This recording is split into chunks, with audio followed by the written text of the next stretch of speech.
Haleluya, haleluya. Bwana Yesu apewe sifa, Bwana Yesu asifiwe. Ni mwalimu wenu ule Joseph Andrea, mwalimu wa wachungaji na askofu na wainjilisti. Leo naongelea swala moja la Jumapili. Naongelea swala moja la Jumapili na Jumamosi. Tukianza Jumamosi kuna dini moja inajiita dini ya Wasabato. Sio Wakristo, wala inajiita Wasabato, lakini ukiwauliza vizuri wanakuambia ni Wakristo. Maana angekuwa ni Wakristo angejiita Wakristo.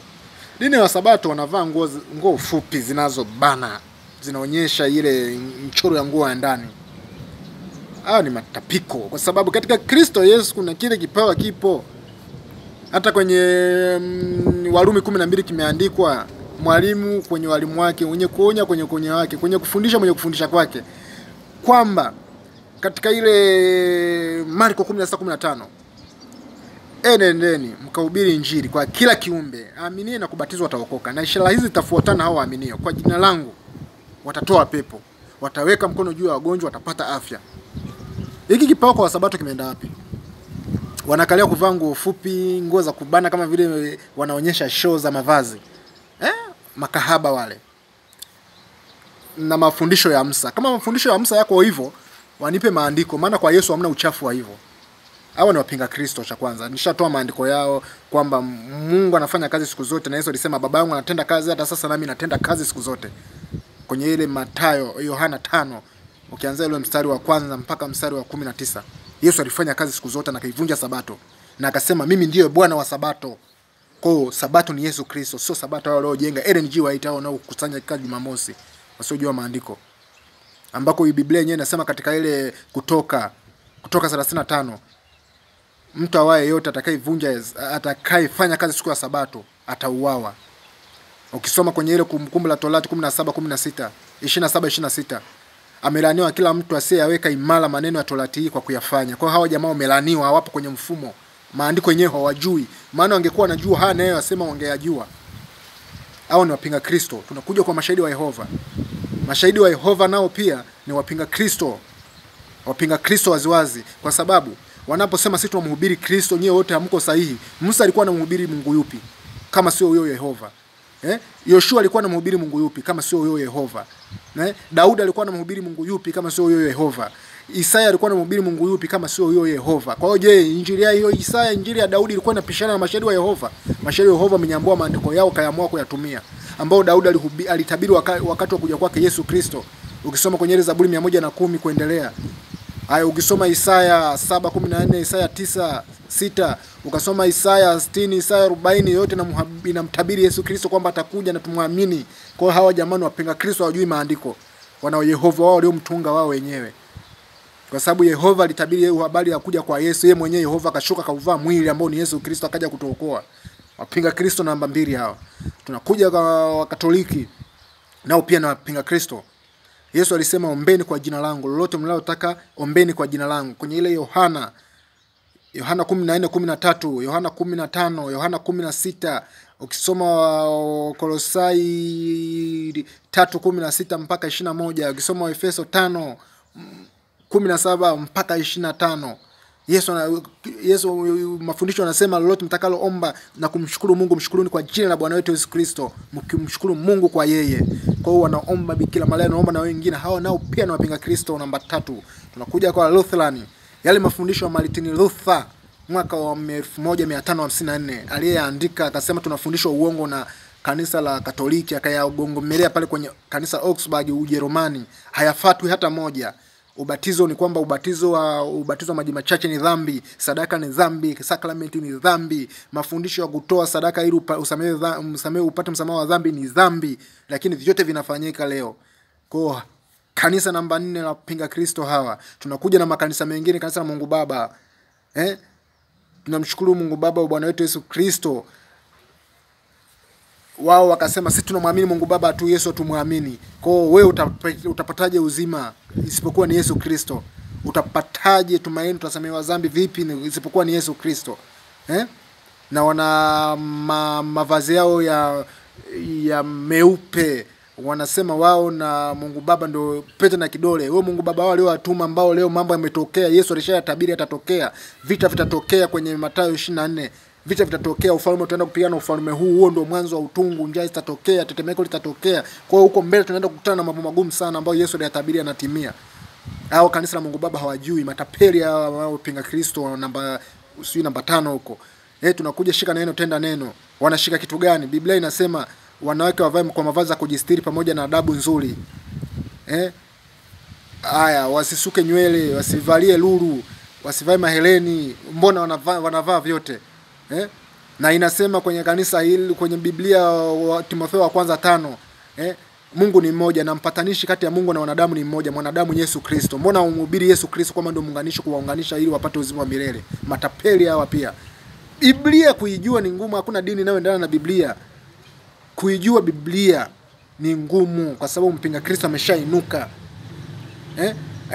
Tunakuja kwenye makanisa mengine yapi? Mengi tu. Kuna kanisa lingine linajiita kanisa la watakatifu wa siku za mwisho. Nishaita hata watu naoongelea nishaingia kwao. Hawa jamaa nao wana nabii wao anaitwa Joseph Smith. Wanamwamini yeye, wanakuambia mwisho haupo. Wewe ukitaka ukiumwa, omba tu Mungu atakusaidia. Kwa hiyo haombi kwa jina la Yesu. Na wapinga Kristo na mafundisho ya uongo. Wanasomesha watu, wanapata elimu kubwa sana. Wanaenda kila sehemu. Wanarusha vipeperushi na wazungu hapo wanaojifunza lugha zetu, wanaenda kupotosha watu. Hawaokoki, hamna utakatifu. Haya, hizi dini zote nazo zitaja hizi, utakatifu uko wapi? Aliyosema Yesu yote yanatimia. Vyote vinatimia. Vilivyotabiria Biblia yote vinatimia. Dhambi zinazidi, teknolojia itaongezeka, maarifa yataongezeka kama Danieli anavyosema pale na Yesu anavyosema pale kwenye Mathayo 24. Leo ni kipi ambacho hakijatimia? Ambacho leo hao wapinga Kristo hizi dini mpaka leo zinasimama. Watu ni wengi waliookoka. Watu ni wengi sana ambao wanaenda kwenye kusali kwenye makanisa. Hebu ingia sasa hiyo Jumamosi, Jumapili ipite. Anza Jumatatu, angalie dhambi. Watu wote wa Tanzania wote tunaishi kwenye dhambi.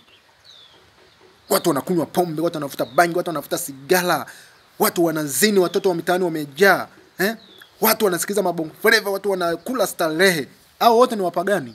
Sasa kama hao wote ni wapagani, wao wanaosali kwenye makanisa yenu ni wakina nani? Mbona wananchi wote wanatenda hivi vitendo vya ovyo? Hadi wachungaji wenu wana wanawake mitaani. Wanalawiti watoto, wanafanya dhambi nyingi sana. Tunaziona huko mtaani zimejaa. Hayo makanisa yenu faida yenu ni nini? Maana mnaipinga Biblia, mnafanya matendo yenu maovu. Mimi nawashauri muokoke, muamini Yesu Kristo, moyo watakatifu. Moyo watakatifu wa kweli katika Yesu Kristo. Yani neno lote leo ovu lisitoke vinywani mwenu. Na mlalo ulifanya mshuhudie kwenye Biblia ni kweli. Na mkubali maandiko. Maana haya makanisa yote hakuna inayokubalia na andiko. Yote na vitabu vyao, wameandika vitabu vyao, wote wana vitabu vyao. Yaani wanashika Biblia, wanashika na kitabu chao. Juzi nilikuwa niko pale Moshi Kibaloloni. Kuna kanisa la Lutheran liko pale. Wanaweka walikuwa wamevaa hizo nguo hadi tight zinaonekana. Hawaijui kusoma Mwanzo, hawajui Ufunuo, hawajui. Sasa ile Biblia wameshika ya nini? Hao matapeli hawa, Biblia wameshika za nini? Wanasoma za nini Biblia? Na hao watu ambao wanatenda dhambi, wanaotaka kuokoka waache matendo yao, wanawezaje kuyaacha wakati nyewe mnaosali ndio mnayowafanya? Na mnakutana kwenye vibanda vya starehe huko, vibanda vya pombe. Jamani, katika Yesu Kristo tubadilike. Tubadilike. Tuko wakati wa mwisho. Israeli sasa hivi inapigana vita, unabii unatimia. Watakapovamiwa Israeli, Yesu akishuka, wewe hujaokoka, hujawa mtakatifu, uzima wa milele utaukosa. Maana katika unabii uliobaki sasa hivi hapa, katika unyakuo tunaousubiri, ni pale Israeli itakapovamiwa na mataifa yote kumgeuka. Ambao Israeli atageuka na mataifa yote. Ambao Israeli atampiga Misri, atampiga Iran, atampiga Syria, atampiga Jordan, atampiga Yemen. Kwa hizo nchi zote zikishafutwa, ndio umoja wa mataifa na Tanzania na nchi zote zitaungana kwenda kumpiga Israeli. Kwamba kama Israeli ameweza kuzishambulia hizo nchi, na wenyewe watashambuliwa. Mnaenda kupigana na Daudi pale, wenyewe mnaoshambulia Israeli, mnapigana na Daudi, mnapigana na Ibrahim. Hivi wewe unaweza kupigana vita na Daudi ukamshinda wewe? Wewe unaweza kupigana na mtoto wa Ibrahim ukamshinda wewe? Wewe unaweza kupigana na mtoto wa Adamu ukamshinda wewe? Nyie piganeni tuone kama mtashinda hiyo vita yenu. Mimi katika Yesu Kristo simpigi. Maana vita vyangu mimi sio vya katika mwili na damu na nyama. Mimi vita vyangu vipo katika ulimwengu wa roho. Katika Efeso, hiyo Efeso 6 inavyofundisha, katika ulimwengu wa roho, katika mambo ya wachawi, mambo ya majini, mambo ya mashetani na matendo yao. Hao ndio vita yangu mimi. Na mimi katika vita yangu pia ni katika dini, kuwaonya na kuwakaripia warudi kwenye maandiko. Maana tayari wameshaungana na mpinga Kristo. Huwezi kwenda kuungana na mtu ambaye hamwamini Yesu Kristo kwa sababu mnamhubiri Mungu mmoja.